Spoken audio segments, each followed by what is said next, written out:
Assalamualaikum warahmatullahi wabarakatuh. Materi semantik kali ini tentang hubungan kata dan makna. Sebelumnya, perkenalkan kami dari kelompok 2 yang beranggotakan 3 orang, yaitu Fathia Naura Khodifah, saya sendiri Nida Nisa Uziadah, dan juga Muhammad Fawaz dari kelas B. Langsung masuk ke materi bahwa makna kata satu dengan kata yang lain itu saling berhubungan dengan lambang atau simbol dalam penerapan komunikasi berbahasa. Sehingga makna yang muncul bervariasi sesuai konteksnya. Hubungan dan keterkaitan antara keduanya ini disebut relasi.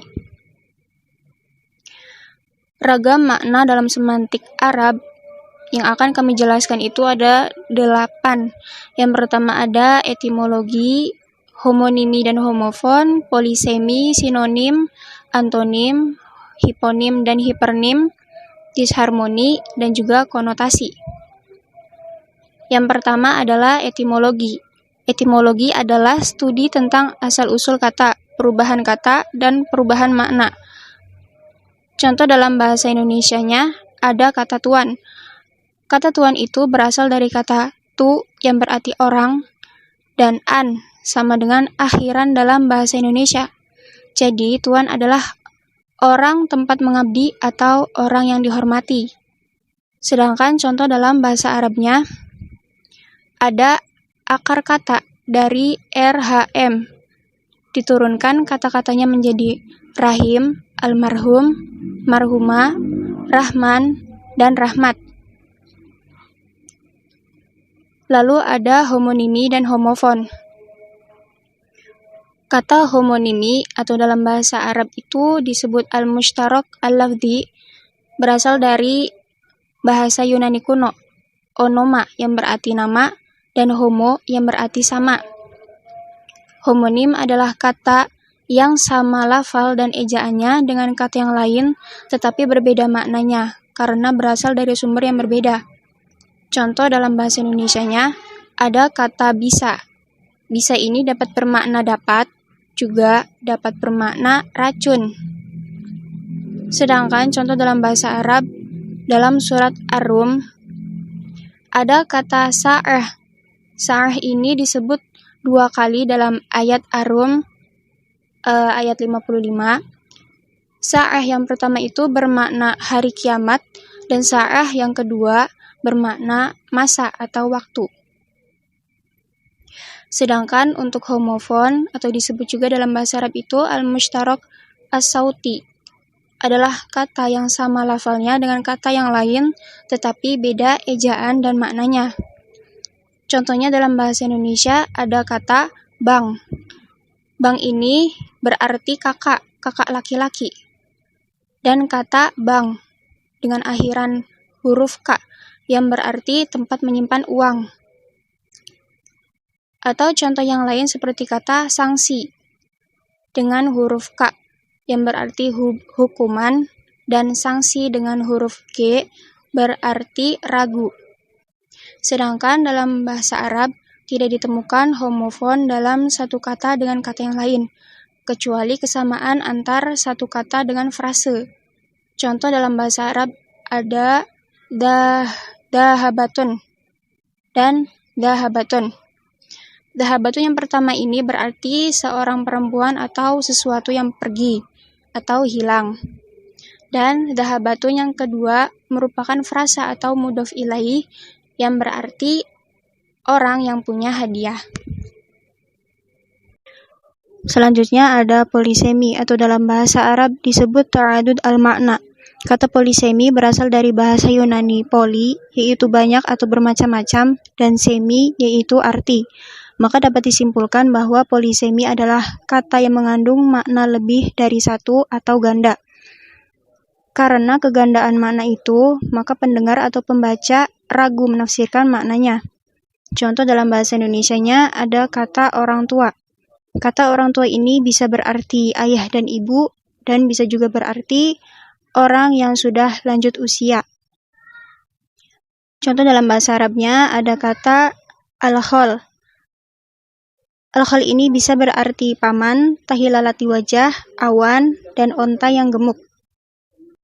Perkenalkan, nama saya Muhammad Fawaj. Pada kesempatan kali ini saya akan menjelaskan dua materi, yaitu sinonim dan antonim. Yang pertama yaitu sinonim. Kata sinonim terdiri atas kata sin, sama atau serupa, dan kata anoma atau onim yaitu nama. Maka sinonim adalah nama lain untuk benda yang sama. Bahwa sinonim adalah bentuk bahasa yang maknanya mirip atau sama dengan bentuk lain. Kesamaan itu berlaku bagi kata, kelompok kata, atau kalimat. Kalau umumnya yang dianggap sinonim hanyalah kata-kata saja. Contoh dalam bahasa Indonesia: mati, meninggal, wafat, dan berpulang ke rahmatullah. Contoh dalam bahasa Arab yaitu al-asad, as-sabi, al-yasu, al-asama, artinya binatang buas. Antonim. Kata antonim terdiri atas kata anti yang berarti lawan, dan akar kata anoma, onim yang berarti nama, yaitu kata yang mengandung makna yang berlawanan dengan kata lain. Contoh dalam bahasa Indonesia: kuat, lawannya lemah. Contoh dalam bahasa Arab yaitu fauqa, tahta. Fauqa di atas, tahta di bawah. Oke, selanjutnya yaitu penjelasan dari saya, Fatia Naura Khalifah, materi ke-6 tentang hiponim dan hipernim. Kata hiponim berasal dari bahasa Yunani kuno, yaitu onama yang berarti nama, dan hypo yang berarti di bawah. Hiponim adalah suatu hubungan makna yang mempunyai makna hierarki atau bertingkat, atau nama yang termasuk di bawah nama lain. Contoh dalam bahasa Indonesia yaitu Merkurius, Venus, dan Bumi adalah hiponim dari kata planet. Atau contoh yang lain yaitu pesawat, bus, dan kereta adalah hiponim dari kata transportasi. Contoh dalam bahasa Arab yaitu Rojab, Sya'ban, Ramadan adalah hiponim dari kata syahr. Selanjutnya, hipernim adalah kata-kata yang maknanya melingkupi makna kata-kata lain. Contohnya kata binatang, maknanya melingkupi makna kata-kata seperti singa, kuda, sapi, dan kambing. Jadi kata singa, kuda, sapi, dan kambing hiponim, merupakan jenis-jenis binatang hipernim.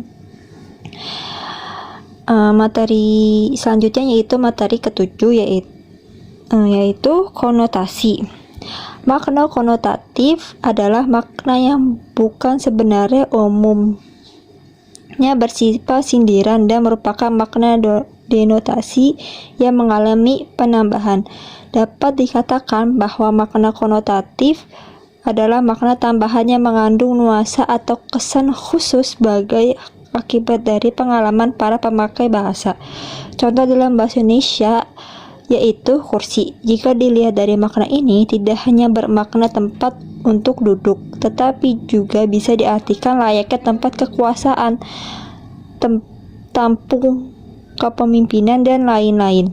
Contoh dalam bahasa Arab kata al-am, makna konotatifnya adalah kasih sayang atau pelindungan. Yang terakhir yaitu makna disharmoni.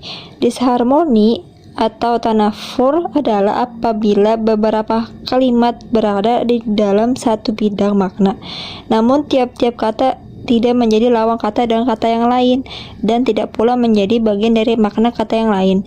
Disharmoni parsial atau natafur al-ajuz yaitu hubungan antara dua buah kata, salah satunya menjadi bagian dari rumpun kata yang lain. Contoh dalam bahasa Indonesia sampul atau buku. Contoh dalam bahasa Arab jasad atau rojul. Sekian penjelasan dari kelompok 2, kurang lebihnya mohon maaf. Assalamualaikum warahmatullahi wabarakatuh.